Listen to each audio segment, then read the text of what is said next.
Kipchumba Murkomen, all protocols observed. It is great to see such a great and eclectic mix of innovators, visionaries, investors, academia, government, what makes really the triple helix of the startup ecosystem, gathered here today to celebrate innovation in our country. I remember a few years back, as a member of parliament, in 2015, I was in Palo Alto, which is a charter city in Santa Clara, California, what they call the Silicon Valley. And I was speaking at the Institute for the Future, and in that meeting, there's a lady from Argentina, or Brazil, one of those countries, who asked a very deep question. She asked, why is it that we're seeing so much innovation coming from Kenya and East Africa, yet we thought we would be ahead in the United States? It took me a minute to think about, but I realized that actually it is where the world was moving to. At that point, the whole world was celebrating innovation in money transfer, in supporting farmers and all that.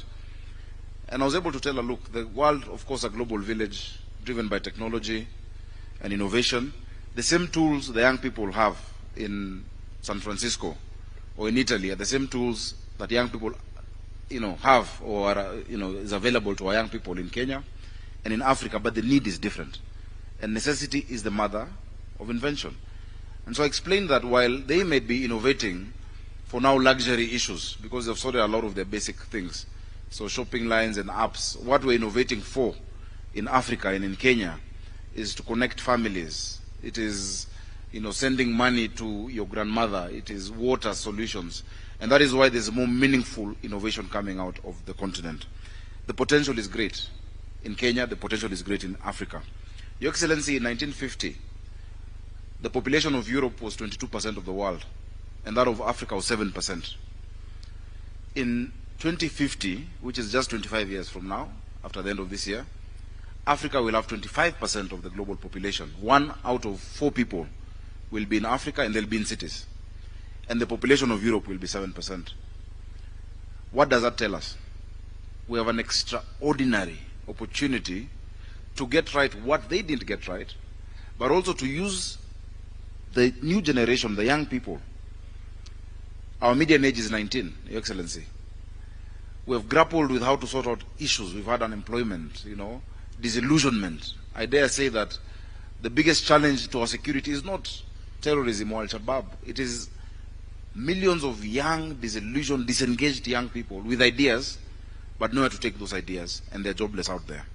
So it's an extraordinary opportunity that we must take advantage of. Indeed, it is our greatest resource. Now, in the ancient past, I was a legislator with Senator Minister Kipchumba Murkomen. And these are the number of young people out there without jobs. Then this is what they're studying. And then this is what the market needs. That mismatch of skills is a ticking time bomb.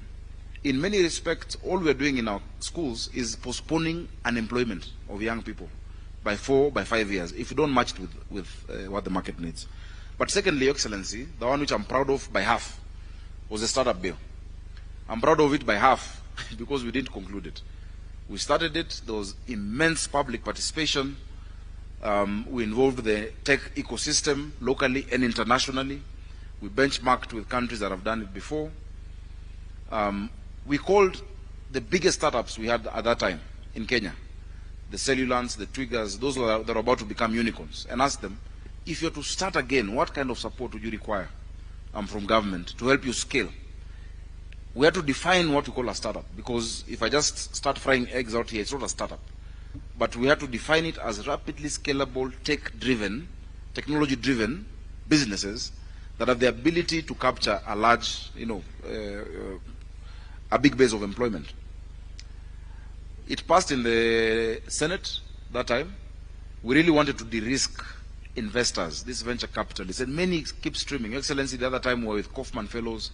Many of them keep streaming into Kenya because they see the potential of our young people. There is no amount. It is good to have a fund in government, but there's no amount of money that can be budgeted through our appropriation that can fund startups more than what venture capitalists can do if we de-risk the investment. And say if this percentage of your investment can be recouped if in the first 3, 4, 5 years the company you target doesn't make it. And that was really the aim. So I hope, and my good friend Mheshimiwa Alice, and of course our CEO, that we can take it up. We started it, Your Excellency, you were directed that time under MSMEs so that we can connect them for us to move on with that legislation. If you've seen $473 million, I think, we've attracted in funding, ask yourself why and where is the limitation. We cannot reinvent the wheel. The countries that have made it because of experimenting. We've seen very many beautiful innovations there, Your Excellency. And you kept asking the same question. How do we take it up? How do we scale it up? The countries that made it in the Industrial Revolution did not perfect before they produced. They produced and perfected while producing.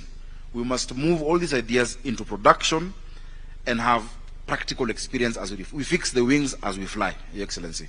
Finally, what we intended to do, which I think is a very novel idea that the government should think about, Your Excellency, is to set up a virtual special economic zone for these scalable startups that you define from wherever they are. If they meet the threshold, that then they can create this kind of employment, they can be able to grow once supported, and once they attract that funding, you cannot put them in a physical economic zone. The day of physical economic zone is waning, it's coming to a close. But there's a young person in his bedroom in Thika with a great innovation. There's another boy in Mukuru. There's somebody in Eldoret.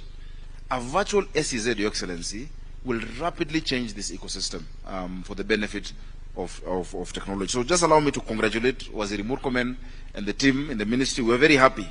I think since you got into the ministry, we've seen the energy and the vibrance. I don't know whether it is because you're a former senator or because you're young, but one of the two. You're doing an amazing job in that space. Please count on us. I think the connection that is left is with the county governments. A lot of the innovations you've showcased there were the customers. You've shown us solutions in our markets, which we're solarizing. If you can help our mothers and sisters and men be able to use that for clean cooking. I've seen an innovation on a boiler that is driven by solar. Today, Your Excellency, the young people of Nairobi are very happy through the innovation. This technology, NFC device, tap to it, is feeding 316,000 children every day in our primary schools in Nairobi. That is technology that is homegrown, home-built, and practical. So let's move to that level together. Your Excellency, without further ado, and I'm very proud as the governor of Nairobi, the capital of Africa's Silicon Savannah, to host this Innovation Week. Congratulations to Waziri, and it's my great honor and pleasure to welcome my brother Murkomen to address us. Karibu sana. Let's clap for him as he comes on stage.